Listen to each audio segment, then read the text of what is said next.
인터뷰. 모두를 위한, 모두를 향한 모두의 궁금증 훅 인터뷰. 지방선거가 이틀 앞으로 다가왔습니다. 내용을 겪었던 더불어민주당, 오늘 비대위원장 둘이 손을 맞잡고 쇄신을 약속했는데요. 지방선거 결과에 관계없이 민주당 정치 근본부터 돌아봐야 된다, 이렇게 목소리 높인 분이 있습니다. 민주당 김종민 의원과 함께 앞으로의 숙제 짚어봅니다. 안녕하세요. 예, 안녕하세요. 김종민입니다. 지금 어디 계세요? 저는 지금 제 지역인 논산에 있습니다. 네, 충남 논산의 김종민. 충남 논산의 민심은 어떻습니까? 예, 한동안 이번 지방선거에서 예, 대통령 선거도 우리 민주당이 졌고, 예, 또 대통령 선거 지고 나서 졌지만 잘 싸웠다 이러고 좀 오만한 태도로 임하는 바람에 상당히 많이 혼났는데, 네, 그 선거 막판에 가면서 민주당을 또 이렇게 너무 또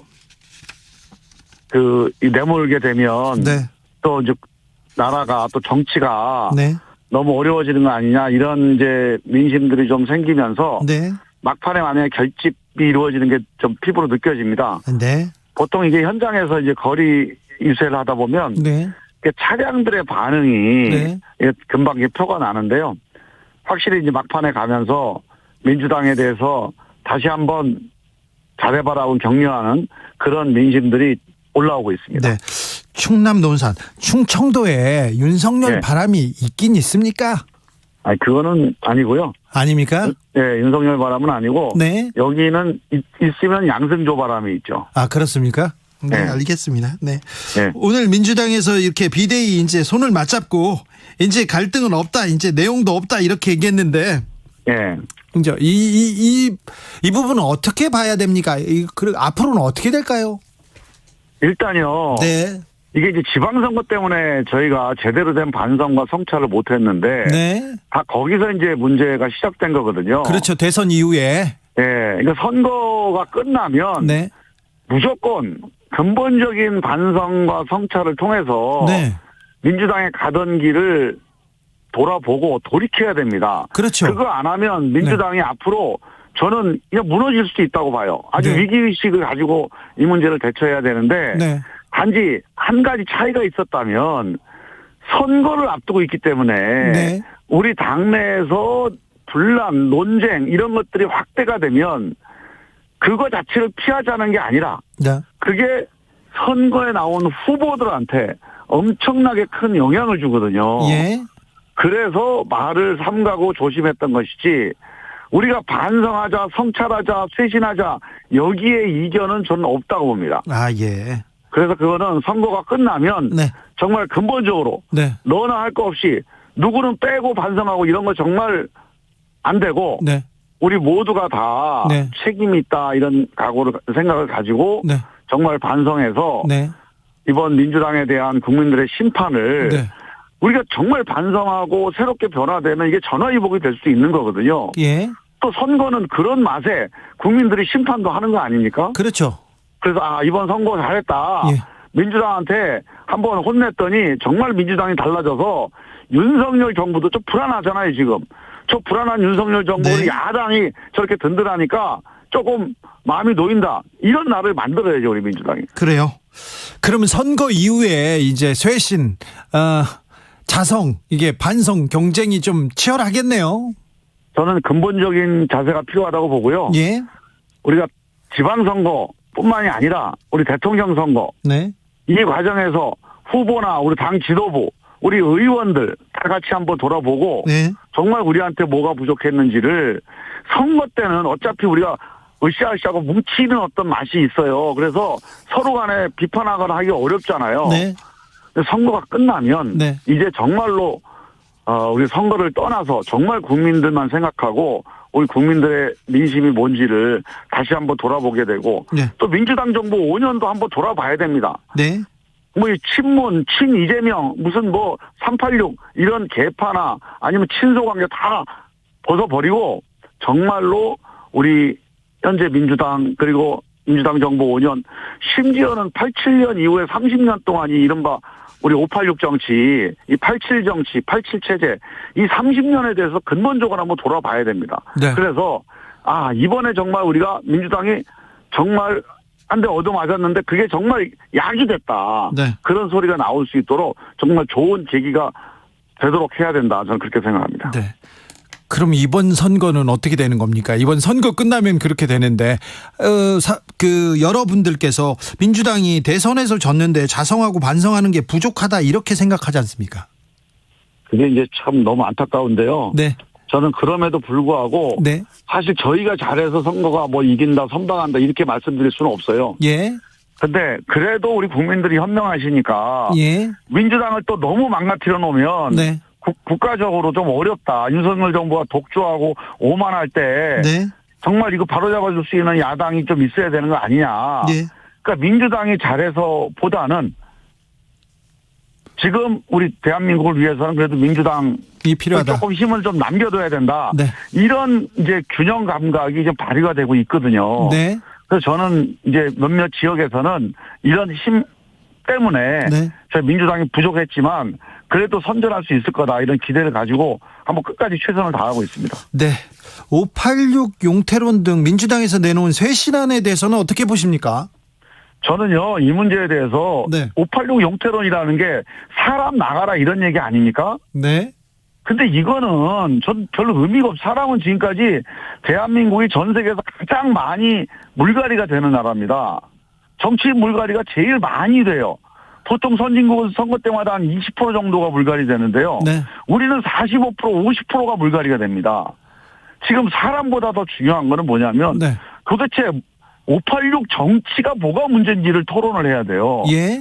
586 정치가 뭐가 문제인지 예. 그 원인이 뭐고 뭘 뜯어고쳐야 되는지 이 논쟁을 하고 예. 그러다 보면 자연스럽게 책임을 져야 될 사람들이 나올 거 아닙니까? 예. 그럼 그런 사람들이 스스로 물러나고 또 당에서 공천을 안 주고 또 국민들이 선거 나오면 심판하고 이러면서 정리가 되는 건데 네. 중요한 거는 이 586 정치의 문제가 뭔지가 논쟁이 안 돼요. 뭐가 문제인지 왜 문제인지 저는 우리가 586 정치라는 게 네. 지금 우리가 민주화 운동하다가 정치 뛰어든 거 아닙니까? 예. 민주주의 하겠다고 뛰어드는 거예요. 예. 근데 우리가 지금 흑백 민주주의를 지금까지 해왔다고 봐요, 저는. 흑백 민주주의요? 옛날에 독재하고 싸울 때는 흑과 백으로 나눠서 그렇죠. 네. 우리는 옳고 저기 나쁘고 예. 그러니까 우리가 열심히 싸워서 이겨야 된다. 네. 이게 그때는 맞는 말이었죠. 네. 그런데 이제 민주주의하고 정치에 뛰어들고 나서는 네. 흑백으로 나눠서 네. 적과 우리 이렇게 나눠서는 정치를 할 수가 없잖아요. 예. 그 민주주의가 안 됩니다. 네. 민주주의는 다양한 사람의 목소리가 공존하는 거란 말이죠. 네. 근데 그런 민주주의를 우리 586 정치인들이 못 만들었잖아요. 예. 그래서 그런 정치에 대한 근본적인 반성, 변화, 어떻게 하면 그런 정치가 될 수 있는지, 제도 개혁은 어떻게 해야 되는지, 우리 행태는, 문화는 어떻게 바꿔야 되는지, 그리고 그런 과정에서 또 사람은 어떻게 책임져야 되는지, 이런 것들이 되다 보면 네. 제도가 개선되고 문화가 바뀌면서 새로운 젊은 이 기운들이 네. 들어올 거 아닙니까? 네. 그래서 새 부대를 만들어 놓고 새 수를 닮아야지 부대는 똑같아요. 이 그릇은 똑같은 옛날 낡은 그릇이에요. 네. 그 자꾸 여기다 새수를 부어놓는데 밖에서 새로운 저 젊은 피가 공급돼도 한 몇 년 지나면 똑같아집니다. 네. 이런 걸 왜 합니까? 그래서 예. 근본적으로는 이 그릇을 바꿔야 돼요. 이 정치 체제, 이 586 정치의 그릇을 바꾸고 예. 거기에 새로운 젊은 정치인들을 수혈하는 게 저는 맞다고 봅니다. 알겠습니다. 지금 윤석열 정부 좀 독주다. 그리고 인사청문회에서 제대로 못 따져가지고 검찰 인사들, MB 인사들만 많이 나와 있다. 이거 좀 네. 똑바로 꼬집어야 되는 거 아닌가 그런 얘기 하시는 분들 많습니다. 1474님께서 민주당은 이제 그만 좀 숙이고 상대방에 대한 비판 10배 20배 더 확실하게 대처 좀 하시기 바랍니다. 이제 그만 좀 반성 성찰하고요. 이런 얘기도 하시는 분이 있습니다. 저는요 이렇게 봐요. 네. 이게 이제 그런 답답한 분들이 분명히 계십니다. 네. 우리 민주당을 좀 강하게 개혁을 해야 된다고 이런 분들은 답답해 하시는데 네. 실제로 우리 말이 50%, 60%, 70%의 국민들의 지지를 받아야 윤석열 정부가 움직이고 뜨끔할 거 아닙니까? 그렇죠. 중간에 있는 분들도 우리끼리만 얘기한다고 네. 안 먹히잖아요. 네. 지금 한동훈 장관도 임명한 게 자기들 50%만 갖고 가면 이긴다고 생각하는 거 아니겠습니까 지금? 그래서 우리 편만 가지고는 안 돼요. 예. 근데 우리가 지금 50%, 60% 중간층에 있는 국민들에게 호소력이 있으려면 그분들을 설득하려면 네. 민주당에 대한 그분들의 따가운 시선이 있잖아요. 네. 민주당이 반성도 하면서 네. 우리도 반성할 때니까 윤석열 정부 저 독주하는 거 막아주십시오. 우리한테 힘을 주십시오. 이렇게 가야 힘이 생기고 윤석열 정부한테 하는 우리 비판이 먹힐 수가 있는 거거든요. 예. 그래서 저는 반성도 하고 윤석열 정부에 대한 견제와 문제제기도 하자, 비판도 하자. 예. 같이 가야 된다. 예. 이렇게 좀 이해를 해 주시면 좋을 것 같아요. 주말 새 김포공항 이전 공약이 화제가 됐습니다. 어떻게 생각하십니까? 선거 때마다 자기 이제 지역구에서 여러 가지 제안을 하는데 네. 그런 제안들이 선거 끝나면 다시 또 모아져서 토론이 돼야 되잖아요. 예. 대통령 선거는 당 차원에서 하나로 갈 수 있지만 네. 이게 이제 각 개인 지방선거라든가 아니면 국회의원 선거는 각 선거구에 나온 후보들이 공약을 또 따로 해야 돼요. 예. 그래서 후보 공약인데 이게 선거가 지나면 당 차원에서 우리 이제 정확하게 예. 서로 이견을 조율해서 좀 정리정돈을 해야죠. 네. 오늘부터 손실보상 이게 적용됩니다. 이렇게 해서 나 받았어. 이렇게 하고 나는 언제 나온대 이런 얘기도 하는데 이 부분은 또 선거에 어떤 영향 미칠까요? 이제 그거 선거 가지고 연결시키는 얘기는 언론에서 좀 안 했으면 좋겠어요. 아, 그렇습니까? 예, 우리나라 예산 가지고 선거 이틀 전에 뿌리는 정부도 저는 문제라고 보는데요. 네. 이런 거를 우리 민주당이 자꾸 막아서면 또 우리가 민심을 안 살펴내고 공격받으니까 못한 거 아닙니까? 예. 근데 사실 정부도 이런 걸 하지 말아야 되는데 네. 언론도 예. 그게 선거에 영향을 미친다. 또 선거에 유불리하다. 이런 논란 자체를 안 해야 됩니다. 네네, 그렇죠. 어떻게 국가 예산을 가지고 이렇게 돈 뿌려서 선거한다. 이걸 우리가 공공연하게 받아들이는 나라가 되면 안 되죠. 네네. 그 좀 한번 생각해보고 좀 고민해야 될 대목이기도 합니다. 예. 법사위에 계시죠?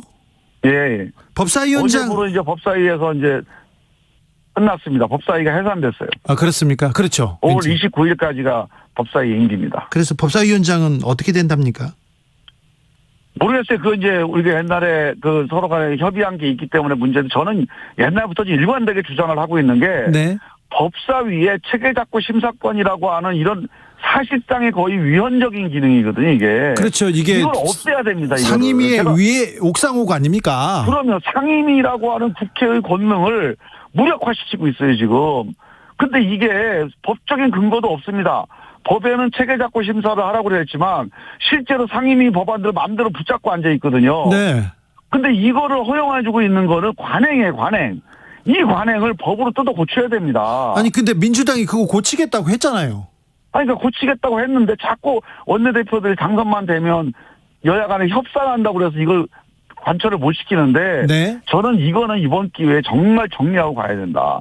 제가 법사위 4년 하면서 느낀 게요. 이 관행이 있는 상태에서 어떤 법사위원이 들어가더라도 자기 권한 이상으로 월권을 하게 돼 있습니다. 네. 그걸 막을 수가 없어요. 네. 그 법사위원들의 그 양식에만 의존해서는 안 되고 법을 바꿔야 됩니다. 네. 법사위가 네. 다른 상임위 위에 올라가 있는 이건 위헌이에요, 위헌. 네.